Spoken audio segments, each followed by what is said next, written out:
very thick, massive limestone occur in the northwestern area, about 900 meters of massive and thick bedded limestone, and dolomitic.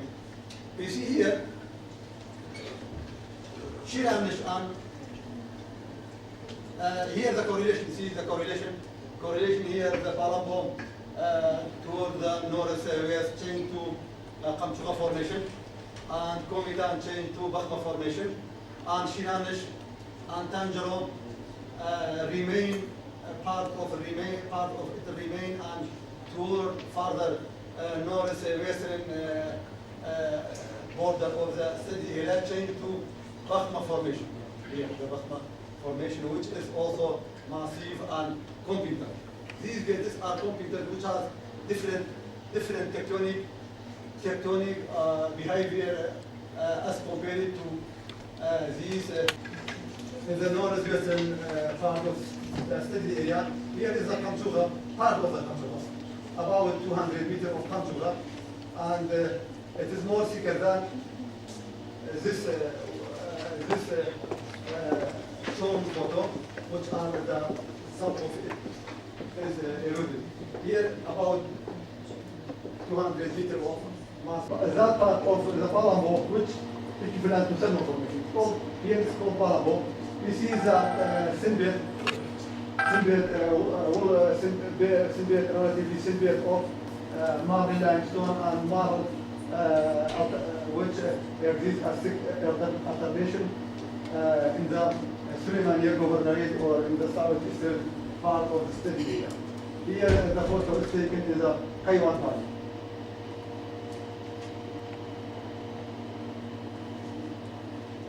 Tectonic consequences of the stratigraphy on the oil occurrence. You have two consequences, two results: intense deformation of the area of the synthetic Cretaceous formation. We speak about the relative effect of stratigraphy and tectonic on both areas. In the field, we can see that the southern area, which includes part of Suleymaniye Governorate, is intensely deformed or intense deformation of the area of the synthetic Cretaceous formation, which is within the south eastern area. Number two, moderate deformation of the area of the massive Cretaceous formations. Now, these massive Cretaceous formation, as I guess or as I think, it is acting as a barrier. The originating from the Iran and from the which are dialectic from the Komitan formation. This photo is Azmar southwesterly limb of Azmar Antikyani, which looked over the Suleymaniye. Here the area between Azmar and Kaiwan mountain. You see this area looked over the Suleymaniye city, and you see highly deformed Komitan formation. We see the deformation of the northern part, or Kamchuga and Bakhma. We see the maximum deformation or the extreme deformation. We see like that. For example, this is maybe reversal. We see this deformation, which are only affected a certain part of the anticline of the area, not like the southern part, which affects the whole road. The whole road are transformed or affected by deformation and folded in the scale of mesoscopic scales. This photo is from Kosser Mountain near Dukan. Northwest of Dukan area. And the literature, we see how one type of deformation which affects the both area. Both area since skin, it is clear that the whole Kurdistan is thin-skinned technically or deformation, affected by thin-skinned deformation or technically. But relatively, the northern one is more thicker. So it's relatively, we can relatively call it thick-skinned tectonic, relatively, as compared to southern one. We see here how a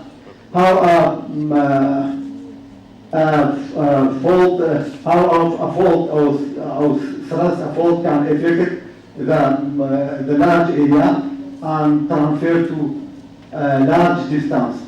While in the massive and thin-skinned tectonic, we see the deformation or the fault might affect only certain area, no the large area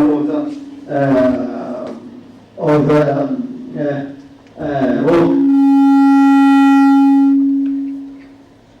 Here it's called here the fault is called fault bend fault, and this is called fault propagation fault. This fault is fault propagation fault, which according to structural geologists, Kurdistan mostly affected by this type of deformation, by faulting. This is from literature of textbooks. Here we see as we estimate that in the southern area we have very intense deformations relative to the northern area, which are moderately deformed. Why moderately deformed? Because we have a large area of Kamsuga and Basma formation, which are massive. These massive areas can project the few thousand meters, which the upper few thousand meters, which may contain oil. So we see that when the northern area began, we find oil. If you return to, if you return to begin,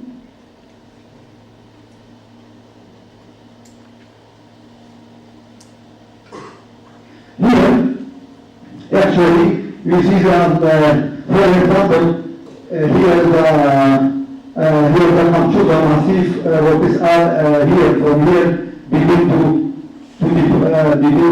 outgrow and to exist. You see here oil, and you have Kirkuk, gigant oil field of Kirkuk, which we estimate that these are protected by Kamsuga and Basma formation, which protected the few thousand meters, upper few thousand meters from intense deformation, which affected the southern area. In the southern area, we have few limestones such as Sinjar, but Sinjar formation is about it has series of about less than 100 meters and has limited distribution. So cannot act as a good barrier for protecting of the oil fields in the southern area. This is some dry wells which are drilled in the area here.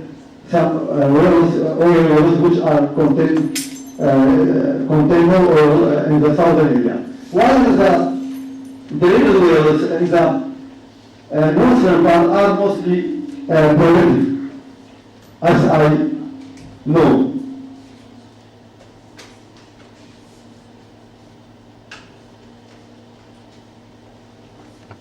Therefore, the strategy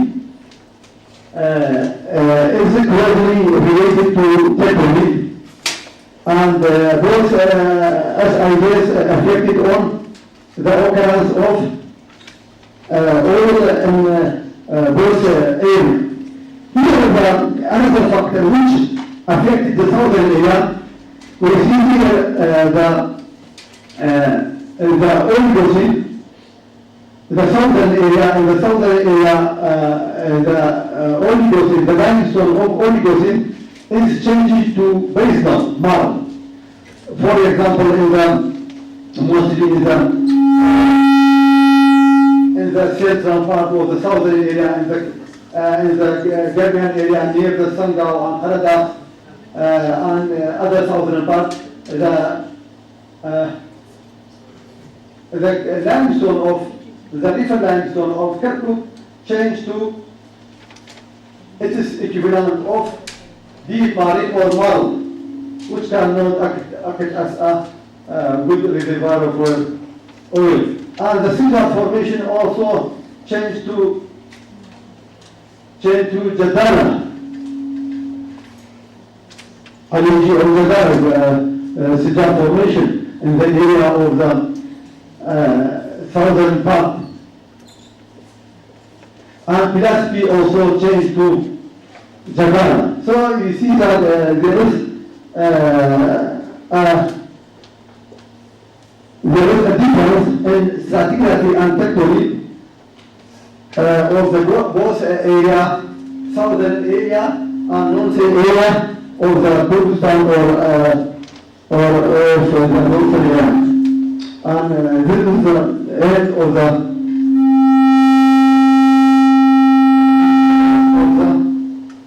presentation, and thank you.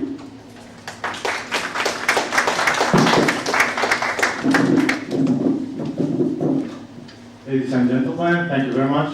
And let's start to the questions.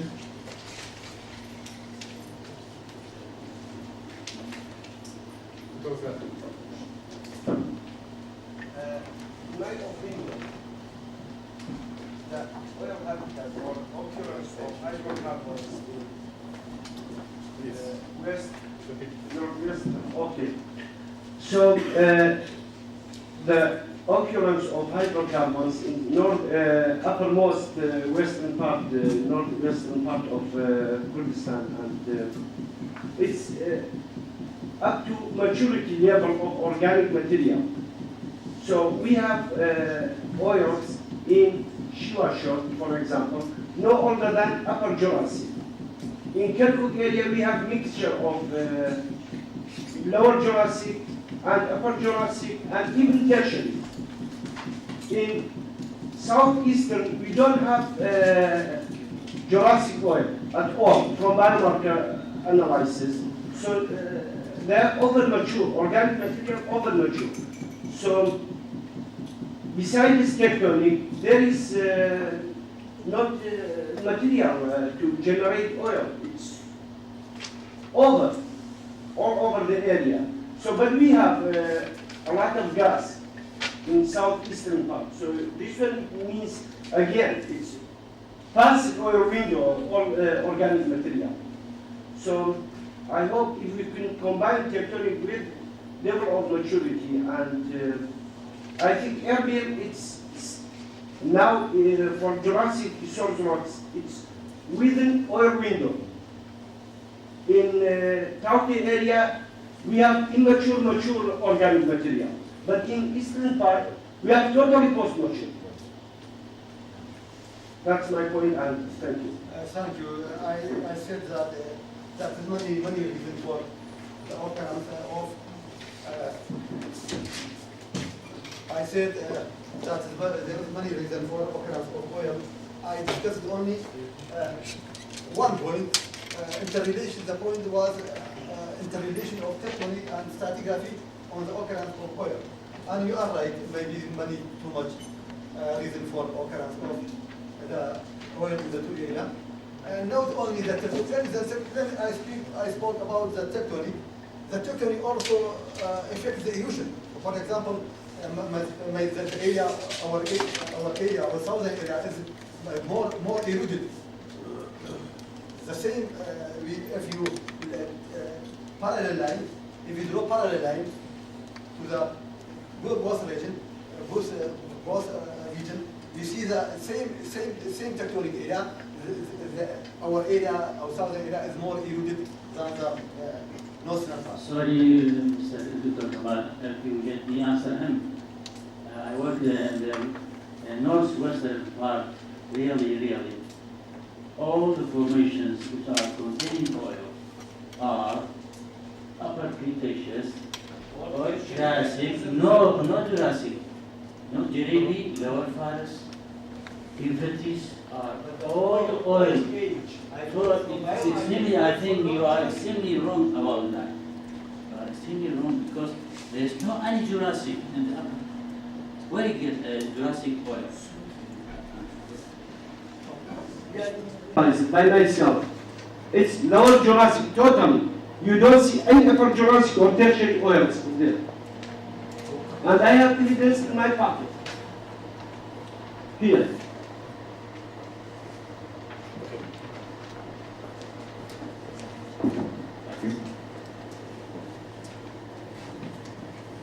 Thank you, Dr. Kamal. Really, I noticed some words that you said final at the last speech in your presentation when you said that in one of the reasons for failing in finding some oils in Canada was that Oligocene, the species of Oligocene there, it is more basinal. That's right? Yes. If that's the basinal, well, the area. The areas which are relatively not too much affected by tectonic, like Sangao, south of Sangao, the Oligocene is mostly basinal marl and marl limestone, not the river limestone like Kato. Yes, that's right. Even in Kato, there are a lot of basinal Yes. because it is the depot center of Oligocene. But what I hear that you said in Canada, one of the reasons is that. My question is. I mean south of Canada. Canada is the border. South Sangao and southern, for example, near between Purthana and Canada. That area, large area, Cornwall, which are supposed to be. There are Ajdar. But even there, we are finding seepage of oil. There are oil there. There are mature, which means there are mature source rocks. And now, some, for example, companies try to go more deep to find some targets within Triassic even, which means there are a lot of expectation to generate oil from older than Jurassics also. But what I noticed from your general presentation, that you referred for the no existence of oil accumulation in some areas to the stratigraphy more than being tectonic. Both are affected on oil. I think that the oil in the area was the occurrence oil was under the expectation. Actually, it is oil. There is oil, but not according to expectation of I as geology and as a comparison. That's right. General, my opinion is it is very early to judge the exploration process in the area. Most of the companies drill one well or two wells. That's not out of expectation to dry well. But as a petroleum system, if you recognize the area, the petroleum system is generally complete from elements of petroleum system and from processes and event of petroleum system. And I think the timing is also we expect it to be quite correct timing of events in there. Therefore, I think it is early to say that in southern, let us say, western part of the region, there were no oil. I do not say there is no oil. I said it is under the expectation of geologists and investors. Many, due to my site, many investors comment and email to me that they are the area, the work was under their expectation. The investors was where the investors were expecting a good occurrence in the area. As I received the emails from them, they are not now they are not too much optimistic as the beginning. That's ended. Another reason of stratigraphy. You see here Komitan in the southern area, our area, Sliman area. Here you have Komitan, Sinbad and Yemporas, impermeable, change to Bakhma. Bakhma also, see Bakhma, change to Bakhma, which massive and porous, also it has effect on the oil in the Kirkuk area. Excuse me, on the Erbil area and northern part. So the stratigraphy, and I think that the tectonic and stratigraphy has effect on the two area relatively on the two area as regarding to oil. Okay. As I said, there's many reasons. You are right. There's many reasons which affect the occurrence of oil, but I discussed one possible reason, which is the interrelation between tectonic and stratigraphy on occurrence of oil in the Kurdistan. Okay, thank you very much, Dr. Kamal Haji. Ladies and gentlemen, let's start with the next vision with Dr. Peter Crosdal. Dr. Peter has a PhD in coal geology from University of Auckland, New Zealand. He worked for 11 years as a director of Goldseum Gas Research Institute at James Cook, University of Queensland. He is now director of ERC, commercial laboratory specializing in gas adsorption of coal and coal petrography.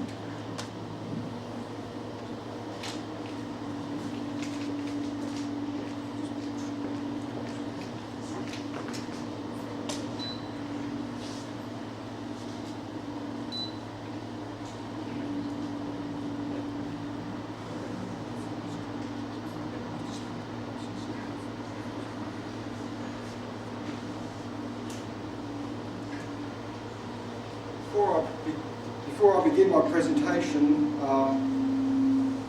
Dr. Kanaka has asked me to speak briefly on the International Committee for Coal and Organic Petrology, the ICCP. But before I do that, first I'd like to thank the Kurdistan Institute for Strategic Studies and Scientific Research for the opportunity to come here and present these talks. We've been a very kind host to us, and we really appreciate the trouble and effort that we've gone to, particularly in collecting three of us from Erbil Airport and driving us all the way over here. The flights from Australia are very difficult to get to this part of the world. The hotel arrangements have been excellent. We had a very lovely field trip into the country yesterday into the mountains. It's a very beautiful country, and I'd like to thank you for these opportunities. So firstly, a few words about the International Committee for Coal and Organic Petrology.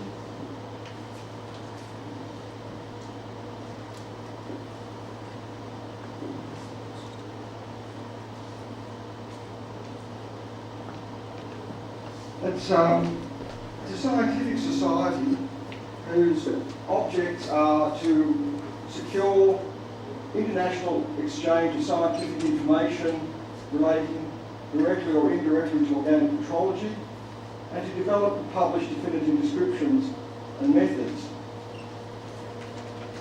These are some of the people involved in the organisation, and I'll talk a little bit more about the structure of it, but we have the president, Dr. Petra David, who had been invited here and at the last minute, due to a large number of commitments, had to withdraw and send her apologies for not being able to make it. She was sincerely sorry she couldn't come. So we have the president, the vice president, the secretary, the treasurer. My position in the organisation is editor. We have a variety of groupings called commissions. Stavros will be speaking tomorrow on some work that he's been doing within the organisation, and so we have a couple of commissions that are structured in that way.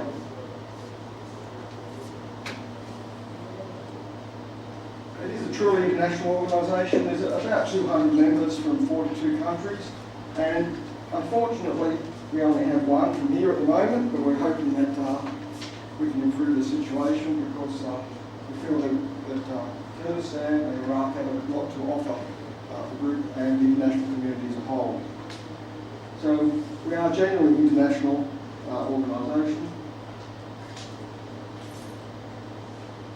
I've been asked to talk a little bit about the history and the development of the group. Coal petrology and the origin of coals in general was really an unknown thing until about the middle of the 1800s, and the development of microscopes and so on. At that point, people had a fairly good idea that coals were basically organic remains. And then by the beginning of the early parts of the 1900s, a number of systems had developed in relation to the description of the coals, such as the Thyssen Bureau of Mines system in the US, which used thin sections of coal. There was the German school, which basically used polished material to look at coals. There were a lot of work done in the UK on palynology of coals and so on. And the Russians had their own systems which related to the large variety of variable coal deposits they had. And it became clear that all of these systems needed to be brought together under a single umbrella so that the scientific development of how we understand coals could actually proceed. And so this first grouping occurred in 1953 at Geleen in the Netherlands. And you probably may not recognise the people, but there'll be a large number of names that you will recognise because they are genuine pioneers in the fields of organic petrology, such as Van Crevelen, Stark, Cavey, another of these early photos of Noel and Mikulski and Alpan and Maurice Stopes and Stark. Many people will be familiar with Stark's textbook of coal petrology, even though that's been rewritten now as organic petrology. But they're important pioneers in the development of our organisation and our science. That was in 1963, and there again, some of the names that you may recognise: Butane, Stark, Noel, Murchison, Alpan, Wolf, Davis, Mr. Suze, Alan Cook, and at the moment Petra David is the president of the organisation.